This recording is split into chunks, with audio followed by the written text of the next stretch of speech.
Today's idiom is, I don't want to have egg on my face. This expression means you wish to avoid public embarrassment or looking foolish, often due to a mistake. Its origin likely stems from the visual of having food, like egg, on one's face, a universally understood symbol of a messy, embarrassing situation or a failed public performance.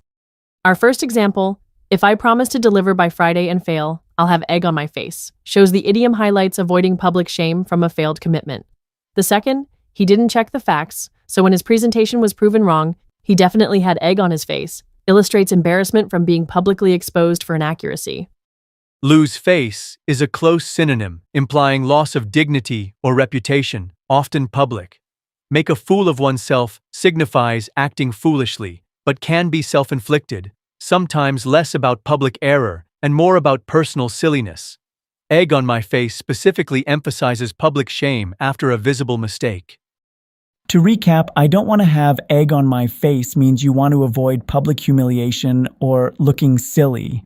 It vividly paints a picture of being caught in an embarrassing situation, possibly due to a mistake. Remember this idiom when you want to express the desire to prevent an awkward or mortifying public moment. I'll see you next time with another great expression. Today's idiom is I'm all ears.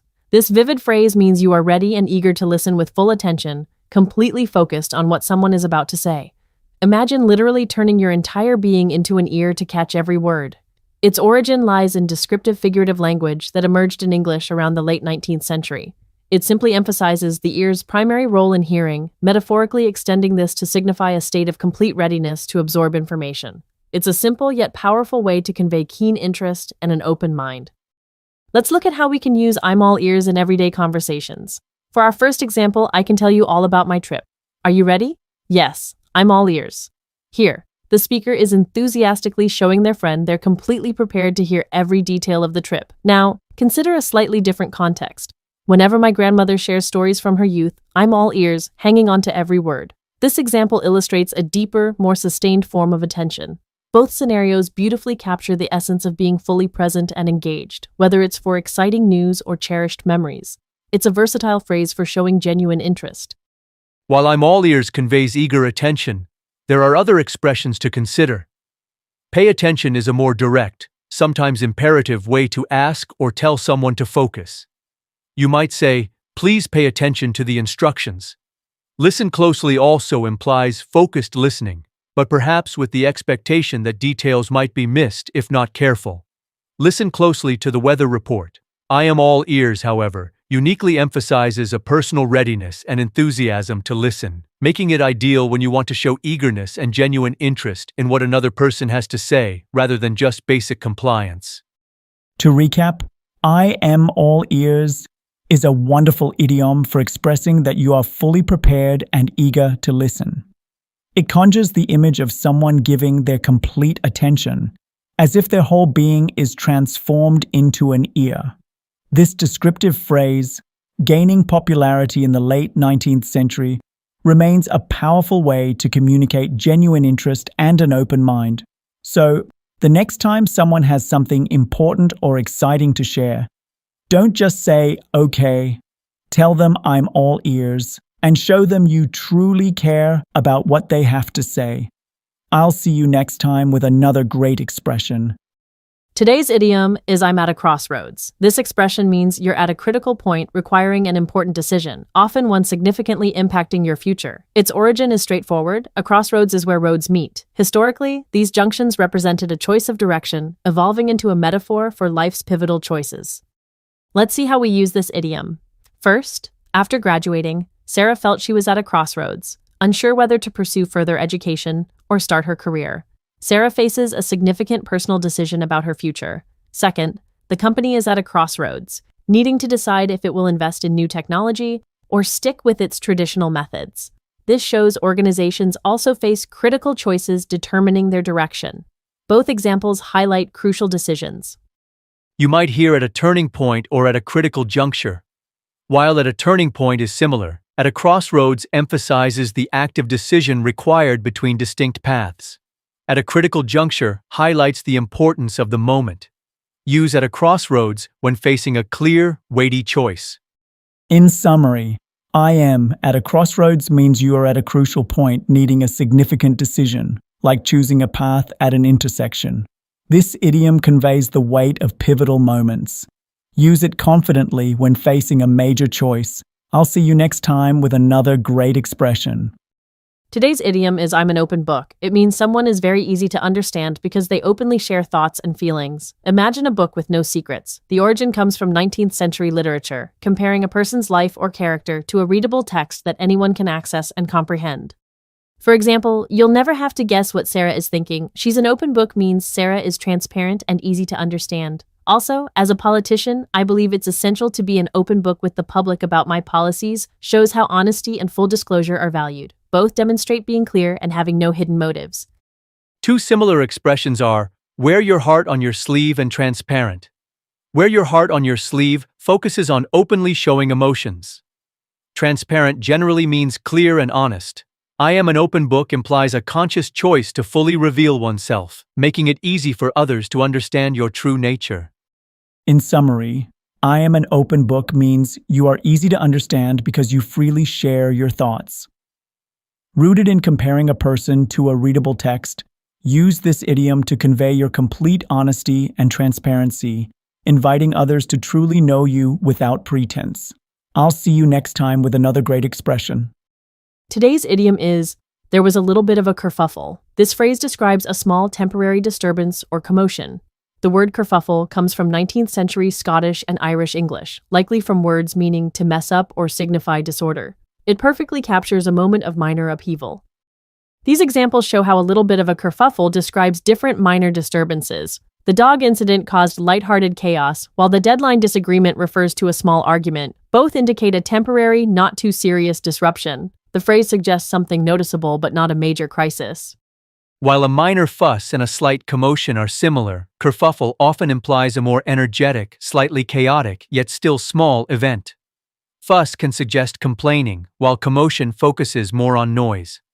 Kerfuffle offers a distinct, playful tone, perfect for lighthearted descriptions of minor disruptions. So, there was a little bit of a kerfuffle describes a small, short-lived disturbance or minor argument. Originating from 19th century Scottish-Irish English, kerfuffle adds a unique, informal flavor. It's versatile, perfect for situations that aren't emergencies but are more than just quiet moments. Use it to colorfully describe those little bumps. I'll see you next time with another great expression. Today's idiom is the boys didn't cut the mustard. It means to fail to meet expectations or perform adequately. This phrase stems from late 19th century American English slang where up to mustard signified excellence or up to standard. Not cutting the mustard conveys a lack of expected quality. Let's see this in action. Despite efforts, the sales team didn't cut the mustard during the quarterly review. This means they failed performance goals. The old computer program couldn't handle new data. It simply didn't cut the mustard. Here, the program was inadequate. Both examples illustrate failure to perform to a necessary standard. Similar expressions include fall short and not make the grade. Fall short means not reaching an intended mark, often goals. Not make the grade refers to failing a specific required standard, like for academics or a job. Cut the mustard implies general inadequacy or lack of capability, often colloquially for overall performance. In summary, the boys didn't cut the mustard means they failed to meet expectations. Originating from 19th century American slang for up to standard, it vividly describes inadequacy. Use it when someone or something isn't good enough for a task or situation. It's a colorful, effective way to express performance disappointment. I'll see you next time with another great expression. Today's idiom is how thoughtful of you to say that. This phrase expresses sincere gratitude for kind or encouraging words. It highlights appreciation for the empathy and thought behind the message, not just the words. This expression is a cornerstone of polite English communication, showing you value their consideration. Consider our examples. The employee thanks the boss for a kind offer, acknowledging the consideration behind it. Maria thanks her friend for genuinely encouraging words about her project. In both scenarios, the phrase emphasizes valuing the thoughtful nature of the speaker's specific words and their underlying empathy. While how thoughtful of you to say that is specific, that's very kind of you is broader, acknowledging general kindness. I appreciate you saying that focuses purely on verbal expression. Our idiom highlights the speaker's consideration and empathy behind their words, ideal for emphasizing profound thoughtfulness. Choose based on desired nuance. To recap, how thoughtful of you to say that is a direct way to express appreciation for kind words. It acknowledges not just the message, but the empathy and thought behind it. Use this phrase to convey genuine gratitude when someone offers encouraging words, truly valuing their consideration and thoughtful input. I'll see you next time with another great expression. Today's idiom is there's a fat chance of you winning the competition. This means something is highly unlikely or has almost no possibility. Fat here, ironically, means very small. This sarcastic usage emerged in informal American English late 19th century, highlighting language's playful evolution. It's a common, informal way to express skepticism. Let's see fat chance in action. Example 1. You think you can finish the project in an hour? There's a fat chance of that happening. Clearly impossible. Example 2. He promised to pay me back, but with his history, there's a fat chance of that. Past behavior creates doubt. Both show it sarcastically states high improbability. For similar meanings, slim to none is neutral, very little or no chance. The chances of us winning are slim to none. A stronger, informal alternative is not a snowball's chance in hell, emphasizing absolute impossibility. He has not a snowball's chance in hell of winning. Choose fat chance for sarcasm, slim to none for neutrality, snowball's chance for forceful dismissal. To summarize, there's a fat chance is a sarcastic idiom meaning something is highly unlikely. Its ironic use of fat to mean small makes it memorable. So when something is improbable, humorously say, "Oh, there's a fat chance of that." It adds wit to informal English conversations. Listen for it and try using it. I'll see you next time with another great expression.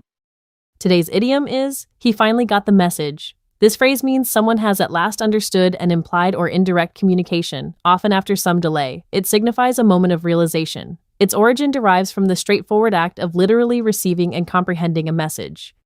Let's look at examples.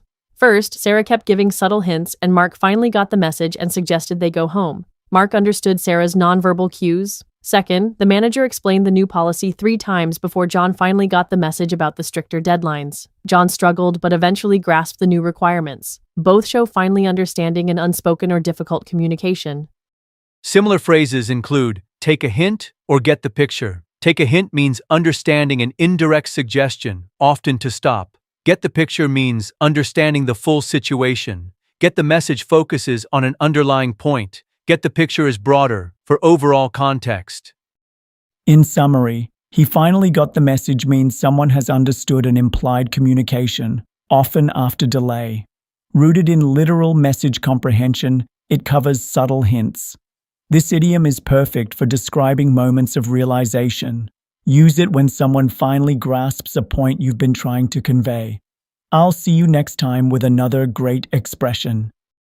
Today's idiom is, he's lying through his teeth. This powerful expression describes someone telling a blatant or outrageous lie, often with a show of sincerity despite the obvious falsehood. It implies the deceit is so transparent that it's almost physically evident. The phrase emerged in the late 19th century English language, figuratively emphasizing the brazen and undeniable nature of a falsehood. It's used when a person is fully aware they are uttering an untruth and makes no effort to hide their duplicity.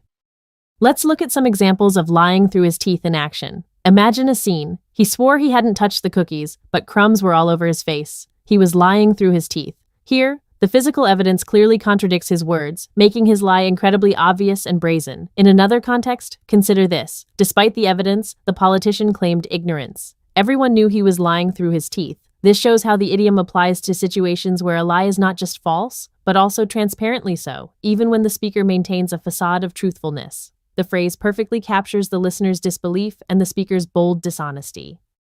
Let's explore some similar expressions. To tell a barefaced lie is quite similar, describing a lie told openly and without shame, conveying the same brazenness. Another phrase is to speak with a forked tongue, implying speaking deceitfully or saying one thing while meaning another, often associated with betrayal. While lying through his teeth emphasizes the immediate, obvious, and outrageous nature of the lie, to speak with a forked tongue suggests a more deliberate, ongoing pattern of deceit or hypocrisy. Use the former for blatant falsehoods and the latter for cunning, deceptive communication. In summary, He's lying through his teeth, is a vivid idiom for someone telling a blatant or outrageous lie with complete awareness and often a pretense of sincerity. Originating from the late 19th century, it powerfully conveys that a falsehood is so obvious it's undeniable. Remember, this isn't just a small fib, it's a big, transparent untruth. Next time you encounter someone making an incredibly obvious and brazen false claim, you'll know exactly how to describe their deception. Keep practicing these idioms to enrich your English vocabulary and communication skills. I'll see you next time with another great expression.